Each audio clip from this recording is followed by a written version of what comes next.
আসসালামু আলাইকুম, সবাইকে স্বাগতম জানাচ্ছি আমার আরেকটি নতুন ট্রাভেল ব্লগে।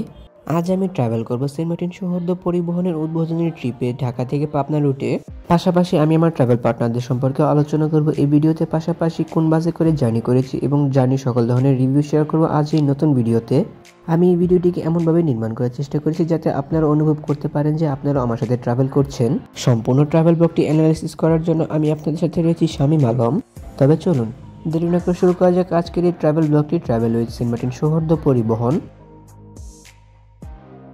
তো ইউনিক ট্রাভেল ব্লগ বলার একমাত্র কারণ আমরা আমাদের ট্রাভেল ব্লগটি কিন্তু শুরু করেছি ভোর 4:30টার পরে, যেখানে আমার যে ট্রাভেল ব্লগগুলো রয়েছে সেগুলো কিন্তু আমি বেশিরভাগই শুরু করেছি রাতে কিংবা সকালে।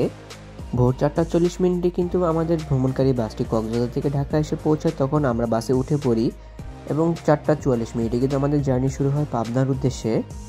আমাদের এই বাসে বোর্ডিং পয়েন্ট চন্দ্রা থাকলেও কিন্তু যেহেতু বাসটি ঢাকার ভিতর দিয়ে যাবে, সো আমরা কিন্তু এই বাসটিতে ঢাকার মালিবাগ থেকে উঠে পড়ি। আমাদের ভ্রমণকারী বাসটি কিন্তু ঢাকার রামপুরা বাড্ডা কুড়িল বিশ্ব রোড হয়ে এয়ারপোর্ট দিয়ে আশুলিয়া হয়ে এয়ারপোর্ট চন্দ্রায় গিয়ে উঠবে। তো জার্নি করার সময় আমার জার্নি পার্টনার হিসেবে ছিল তৌহিদ, আমার ক্লাস ফ্রেন্ড, এবং আরেক ইউটিউবার ভাই মেহেদি হাসান রবিন। তো আমরা ঢাকার এয়ারপোর্ট হয়ে কিন্তু বর্তমানে আবদুল্লাপুরের দিকে এগিয়ে চলেছি, যেখান থেকে আমরা আশুলিয়া বাইপাস হয়ে কিন্তু চন্দ্রার উদ্দেশ্যে রওনা হব। যখন আমরা উত্তরা জসিমউদ্দিন রোডের কাছাকাছি চলে আসি তখনই কিন্তু ফজরের আজান দেওয়া শুরু হয়। এর বেশ কিছুক্ষণ পরে কিন্তু আমরা আবদুল্লাপুর থেকে হাতের বামে গিয়ে আশুলিয়া বাইপাসে উঠে পড়ি এবং আমাদের পরবর্তী ডেস্টিনেশন চন্দ্রা। আমরা যে বাসটিতে বর্তমানে ভ্রমণ করছি সেটি কক্সবাজার থেকে ঢাকায় আসার সময় ছিল রাত 12টা, কিন্তু কিছু জটিলতার কারণে এই বাসটি কিন্তু ভোর 4টায় এসে পৌঁছায়। ফলে আমরা রাত 12টা থেকে ভোর 4টা পর্যন্ত কিন্তু রাস্তায় ছিলাম এবং আমাদের কোনো প্রকার ঘুমই হয়নি তিনজনের। আমাদেরকে যেহেতু পাবনা ফটোশ্যুটের জন্য ইনভাইট করা হয়েছে, সো আমাদের সকালবেলা একটি শ্যুট রয়েছে, যার জন্য আমি একটি শর্ট ন্যাপ নিয়ে আপনাদের সাথে আবারও ফিরে আসছি। Good morning everyone. 35 মিনিটের শর্ট ন্যাপ নিয়ে কিন্তু আপনাদের মাঝে আবারও আমি ফিরে এসেছি। তো গাইড সুমন ভাইয়ের কাছে আমরা জানতে পারলাম যে আমরা চন্দ্রার খুব কাছাকাছি চলে এসে পড়েছি। আমাদের গাড়ির চালক হিসেবে রয়েছে রহমান সাহেব, যিনি কিন্তু পূর্বে বাংলা স্টার RM2 এবং স্লিপার কোচ চালিয়েছেন পাবনা রুটের, এবং সম্পূর্ণ বাসটিকে গাইড করার জন্য রয়েছেন সুমন ভাই, যিনি 2019 সাল থেকে কিন্তু ঢাকা চট্টগ্রাম রুটের গাইড হিসেবে রয়েছেন বিভিন্ন অপারেটরগুলোতে। চন্দ্রায় আসার পর আমরা একটি হেভি জ্যামের সম্মুখীন হই, যেটি কিন্তু বেশ লম্বা বললে চলে। পরবর্তীতে আমরা জানতে পারলাম শুধুমাত্র এই এক্সকেভেটর ক্যারিয়ারের জন্য কিন্তু এত বড় জ্যামের সৃষ্টি হয়েছে। তো চন্দ্রা থেকে সেই হেভি জ্যাম ফেস করার পর কিন্তু আমাদের ড্রাইভার সাহেব একটু রাশ করতে শুরু করে, কারণ সকাল 8টায় কিন্তু আমাদেরকে পাবনায় পৌঁছানোর কথা ছিল, কিন্তু দুর্ভাগ্যবশত আমরা সকাল ভোর 5:30 চন্দ্রা এসে পৌঁছাই এবং সকাল 8টায় পাবনায় পৌঁছানো কিন্তু ইম্পসিবল ছিল। চন্দ্রা আসার পর আমরা দেখতে পাই যে রাস্তা ডিভাইডারে মেরে কিন্তু একটি ট্রাক উল্টে গিয়েছে। মূলত রাতের বেলায় ঘুমচোখ থাকার কারণে কিন্তু ড্রাইভাররা এমন বড় সড়ো অ্যাক্সিডেন্টের সম্মুখীন হয়ে থাকে। ট্রাকের সামনে এক্সেল সহ বিভিন্ন পার্টস কিন্তু খুলে রাস্তায় পড়ে যায় অ্যাক্সিডেন্ট হওয়ার পর। মূলত শীতের দিনে কুয়াশা থাকা কিংবা ড্রাইভাররা ঘুমিয়ে যাওয়ার কারণে এমন বড়সড় অ্যাক্সিডেন্টগুলো হয়। ভোরের হালকা কুয়াশার মধ্যে কিন্তু আমাদের বাসটি বেশ এগ্রেসিভলি এগিয়ে যাচ্ছিল পরবর্তী ডেস্টিনেশন চন্দ্রা কাউন্টারের উদ্দেশ্যে।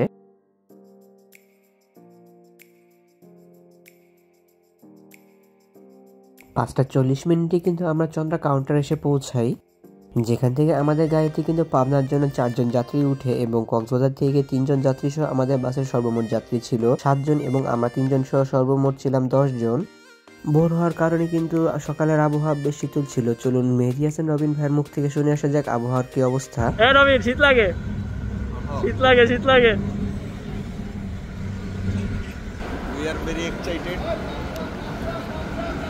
Bhaiya is very excited to For north. for Karabil bolo. North বাইরে north. মানে এমন একটা জায়গায় আছি হাতে হাতে কাঁপাকাঁপি লেগে গেছে গা, মুখ দিয়া ধোয়া ছুটতেছে। দেখতে পাচ্ছেন হকার দাঁড়িয়ে আছে, হকার দাঁড়িয়ে আছে, হকার পালিয়ে যাচ্ছে, হকার ওই যে হকার, ওই যে হকার, ওই যে ওই যে ওই যে এই যে হকার আসতেছে, হকার আসছে। মূলত মেহেদি হাসান রবিন ভাই আমার খুব ক্লোজ একজন বন্ধু, বেশ অনেকগুলো কভারই কিন্তু আমরা একসাথে করেছি। চন্দ্রা থেকে যাত্রী নিয়ে আমাদের পরবর্তী ডেস্টিনেশন টাঙ্গাইলের এলেঙ্গা। তো টাঙ্গাইল মহাসড়কে ওঠার পরে কিন্তু আমরা গাড়ির সামনের অংশে চলে আসি। তো যখন আমরা টাঙ্গাইল মহাসড়কে উঠে পড়ি তখন আমাদের সামনে ওবি ক্লাসিকের একটি বাস বেশ এগ্রেসিভলি এগিয়ে যাচ্ছিল। তো টাঙ্গাইল পার হয়ে কিন্তু আমরা একটি ফিলিং স্টেশনে দাঁড়িয়ে পড়ি তেল নেওয়ার জন্য।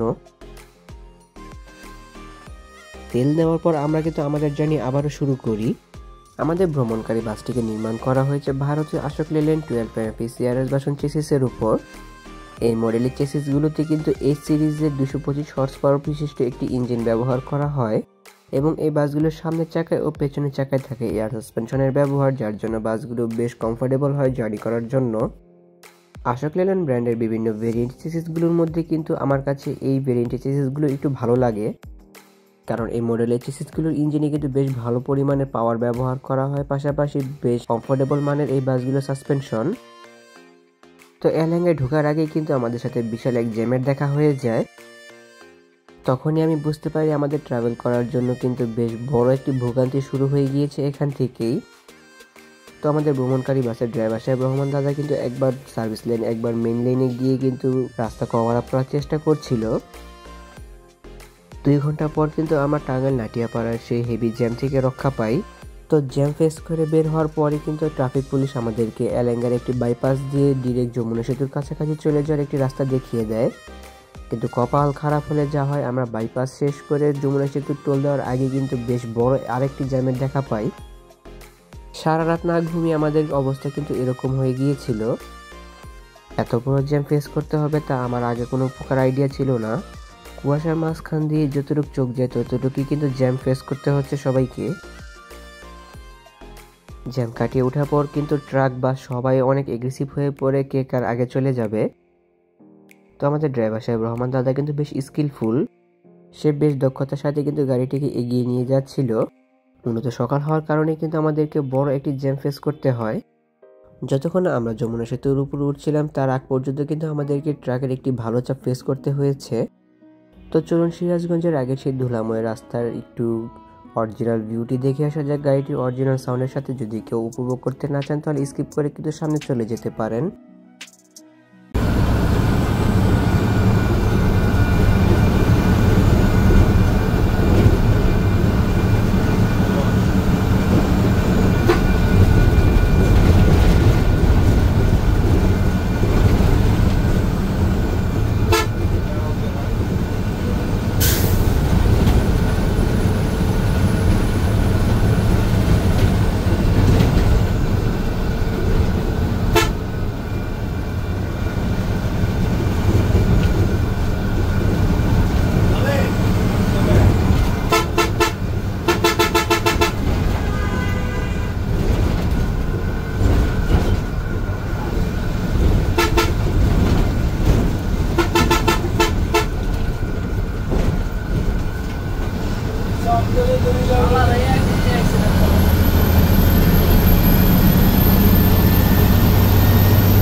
যেহেতু জ্যাম ফেস করেছি এবং আমাদেরকে খুব দ্রুত পাবনা পৌঁছাতে হবে, সো আমাদের ড্রাইভার সাহেব কিন্তু আবারও রাশ করা শুরু করে। এক লেনের রাস্তা হওয়ার কারণে কিন্তু বেশ ভারী আকারে রাশ করা তেমন একটা পসিবল হচ্ছিল না। মূলত পাবনা আমি কখনো যাইনি, সো পাবনা যাওয়ার জন্য এই অপরচুনিটি হাতছাড়া করতে চাইনি বলে আমি এই পাবনা যাওয়ার জন্য সৌহার্দ্য পরিবহনের ওপেনিং ট্রিপটিকে বেছে নিই। বেশ কিছুক্ষণ এগিয়ে আসার পর কিন্তু আমরা যমুনা সেতুর টোল প্লাজার কাছাকাছি চলে আসি, যেখান থেকে আমরা টোল দিয়ে কিন্তু পাবনার জন্য বেশ দ্রুততার সাথে বেরিয়ে পড়ি। আমার ভ্রমণকারী বাসটি সম্পর্কে বলতে গেলে এটি পূর্বে বেঙ্গল পরিবহনের হয়ে ঢাকা চট্টগ্রাম কক্সবাজার রুটে নিয়মিত সার্ভিস প্রদান করলেও বর্তমানে এটি সৌহার্দ্য পরিবহন মানে সেন্ট মার্টিন সৌহার্দ্য পরিবহনের হয়ে পাবনা থেকে ঢাকা হয়ে কক্সবাজার পর্যন্ত নিয়মিত সার্ভিস প্রদান করছে, যেখানে প্রতিদিন বিকাল 4:30টায় কিন্তু এই বাসটি পাবনা থেকে কক্সবাজারের জন্য ছেড়ে যায় এবং কক্সবাজার থেকে প্রতিদিন 5:30টায় এই বাসটি পাবনার জন্য ছেড়ে যায়, যেখানে পাবনা থেকে কক্সবাজারের জন্য জার্নি করার জন্য প্রতি সিঙ্গেল সিটের জন্য ব্যয় করতে হবে প্রতি যাত্রীকে 1600 টাকা এবং প্রতি সিঙ্গেল বেডের জন্য ব্যয় করতে হবে 2200 টাকা। অন্যদিকে ঢাকা থেকে চট্টগ্রাম রুটে জার্নি করার জন্য প্রতি যাত্রীকে প্রতি সিঙ্গেল সিটের জন্য ব্যয় করতে হবে 1200 টাকা এবং প্রতি সিঙ্গেল বেডের জন্য ব্যয় করতে হবে 1600 টাকা। তো ভাড়া সংক্রান্ত পাশাপাশি গাড়ি আলোচনা করতে করতে কিন্তু ভুলে গিয়েছিলাম যে আমরা যমুনা সেতুর উপরে উঠে এসেছি। 12ই ফেব্রুয়ারি থেকে কিন্তু যমুনা সেতুর সাথে যে রেল সংযোগটি ছিল জন্মগতভাবে সেটি কিন্তু সম্পূর্ণভাবে বন্ধ করে দিয়ে যমুনা সেতুর সাথেই কিন্তু একটি রেল সেতু নির্মাণ করা হয়েছে, যেটি দিয়ে কিন্তু বর্তমান উত্তরবঙ্গের সাথে ঢাকাগামী সকল ট্রেনের সংযোগ করানো হবে। অনেকে হয়তো আমার ভিডিওটির মাধ্যমে সর্বশেষবারের মতো যমুনা সেতুর সাথে সংযুক্ত রেল লাইন দিয়ে ট্রেন পারাপারটি দেখতে পাচ্ছেন, কারণ যমুনা সেতুর সাথে সংযুক্ত রেল লাইন দিয়ে কিন্তু কখনোই আর ট্রেন চলাচল করবে না। যমুনা সেতু পার হওয়ার পর কিন্তু বেশ অনেকগুলো বাস এগ্রেসিভলি এগিয়ে যাচ্ছিল, যার মধ্যে শাহ ফতেহ আলীর বাসটি কিন্তু অনেক এগ্রেসিভ ছিল। তো যমুনা সেতু পার করে কিন্তু আমরা বাম লেন দিয়ে ঢুকে পড়ি, যেহেতু আমাদেরকে হোটেল ব্রেকে ঢুকতে হবে।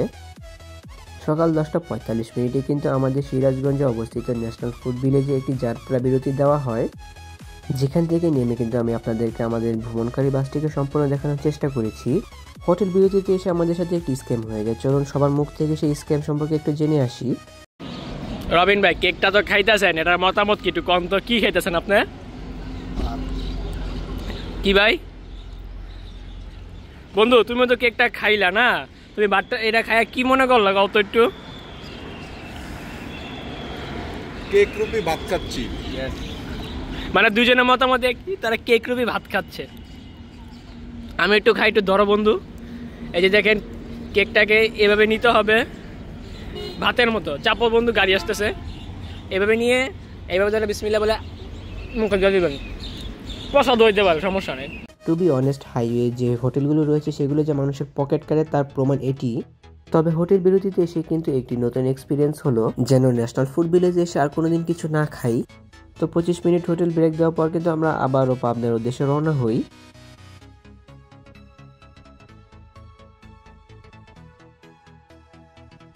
তো হোটেল ব্রেক শেষ করে কিন্তু আমাদের তেমন একটা জ্যাম ফেস করতে হয়নি, ডিরেক্টলি আমরা সিরাজগঞ্জের টিকুমোড় ইন্টারচেঞ্জে এসে কিন্তু হাতে বাম দিকে চলে যাই, যে রাস্তা দিয়ে কিন্তু সোজা পাবনা এবং রূপপুর পর্যন্ত যাওয়া যায়।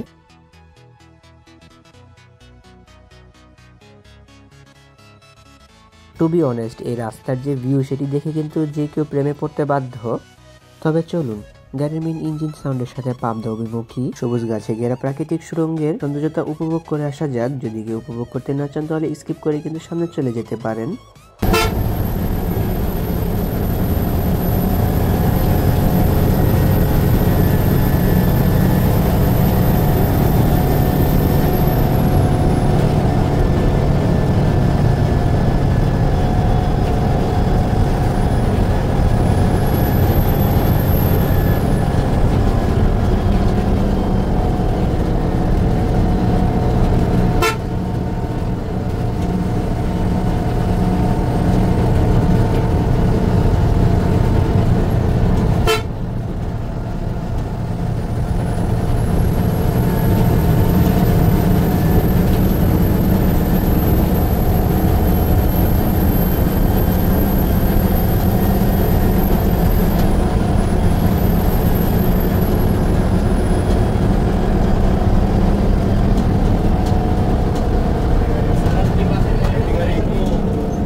আমাদের ড্রাইভার সাহেব রহমান দাদা কিন্তু তার ড্রাইভিংয়ের বেশ ভালো পারফরমেন্সগুলো আমাদের সামনে তুলে ধরেছেন।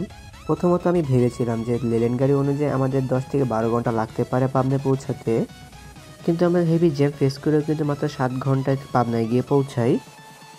তো এই ব্রিজটার নাম এক্স্যাক্টলি মনে নেই, তো যদি কেউ জেনে থাকেন তবে অবশ্যই জানাবেন। এই ব্রিজে ওঠার পর কিন্তু একজন বাস লাভার আমাদের গাড়ি ভিডিও করে, যদি সেই বাস লাভারও যদি এই ভিডিওটি দেখে থাকে তবেও কিন্তু কমেন্ট করে জানাবেন। তো ট্রাভেল ব্লগটিকে আর বেশি লেন্দি করব না, মাঝে আমরা শাহজাদপুর পার করে কিন্তু বেশ অনেকটা দূরে চলে আসি। এরপর পাবনার বেড়া উপজেলা পার করে কিন্তু আমাদের সর্বশেষ destination Pabna bypass counter.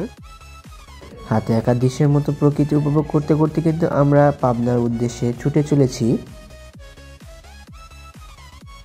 Saint Martin সৌহার্দ্য পরিবহনের এই বাসের ড্রাইভার, স্টাফ এবং গাইডের ব্যবহার অত্যন্ত অমায়িক লেভেলের ছিল, যার জন্য আমি আমাদের এই ট্রাভেল ব্লগটিকে কন্টিনিউ করতে পেরেছি। তবে আমি সেন্ট মার্টিন সৌহার্দ্য পরিবহনের মালিক পক্ষকে বলতে চাই, আপনারা এই রুটটিতে সার্ভিস দেওয়ার ক্ষেত্রে কিন্তু টাইমটি মেনটেন করবেন, তাহলে কিন্তু আপনারা এই রুটের বেস্ট অপারেটর হতে পারবেন। পাবনা জেলায় কিন্তু একটি হিউজ এসির চাহিদা রয়েছে, যা পাবনা জেলা অপারেটরগুলো পূরণ করতে পারছে না। যদি এই রুটটিতে সেন্ট মার্টিন সৌহার্দ্য পরিবহন বেশ ভালো মানের বাসগুলো দিতে পারে, পাশাপাশি টাইম মেনটেন করে চলতে পারে, তবে কিন্তু এই রুটের যাত্রীদের মন জয় করতে পারবে তারা। তো আমরা কিন্তু আমাদের গন্তব্যের খুব কাছাকাছি চলে এসেছি। And finally we have completed hour journey. দুপুর 1:07 আমাদের ভ্রমণকারী বাসটি কিন্তু আমাদেরকে বাঙ্গাবাড়িয়া মোড়ে নামিয়ে দেয়, যার মাধ্যমে কিন্তু আমরা আমাদের জার্নিটি শেষ করি। সত্যি কথা বলতে জ্যামের জন্য আমাদের ছোটোখাটো ভোগান্তি পোহাতে হয়েছে, আদারওয়াইজ আমরা কিন্তু আমাদের জার্নিটি বেশ ভালোভাবে উপভোগ করতে পেরেছি। প্রথমেই ভেবেছিলাম গাড়িটি যেহেতু আশোক লেল্যান্ড ব্র্যান্ডের, সো জার্নিটি হয়তো খুব খারাপ যাবে, কিন্তু জার্নি করার সময় যে এত সুন্দর এত ভালো একটি ফিল পাবো সেটি আগে আন্দাজ করতে পারিনি। অসংখ্য ধন্যবাদ জানাই সেন্ট মার্টিন সৌহার্দ্য পরিবহন কর্তৃপক্ষের পাশাপাশি মালিক পক্ষকে আমাদেরকে এত সুন্দর ট্রাভেল ব্লগে ভিআইপি পাস দেওয়ার জন্য, এবং অসংখ্য ভালোবাসা রইল পাবনা জেলার বাস লাভারদেরকে আমাদেরকে এত সুন্দর আপ্যায়ন করার জন্য। তাহলে ভিউয়ার্স, জার্নি ভিডিওটি কেমন লাগলো তো কমেন্ট করে কিন্তু অবশ্যই জানাবেন। যদি ভিডিওটি ভালো লেগে থাকে তবে অবশ্যই লাইক ও কমেন্ট করবেন এবং ভিডিওর লিঙ্কটি আপনার বন্ধুদের সাথে শেয়ার করতে পারেন। লং ভিডিও অনুযায়ী যদি কোনো প্রকার ভুলভ্রান্তি হয়ে থাকে ভিডিওতে তবে অবশ্যই ক্ষমার দৃষ্টিতে দেখবেন বলে আশা করি। এমনই কিছু ভিডিও পেতে কিংবা দেশের পরিবহন জগতের সকল তথ্য বিস্তারিত জানতে কিংবা নতুন বাসগুলোর আপডেট সবার আগে পেতে অথবা ভ্রমণ সংক্রান্ত কোনো তথ্য জানতে আমার এই চ্যানেলটিকে সাবস্ক্রাইব করে পাশে থাকার অনুরোধ রইল। খুব শীঘ্রই ফিরছি নতুন কোনো ভিডিও নিয়ে, সেই প্রত্যাশা আজকের ভিডিও এখানে শেষ করছি। আল্লাহ হাফেজ।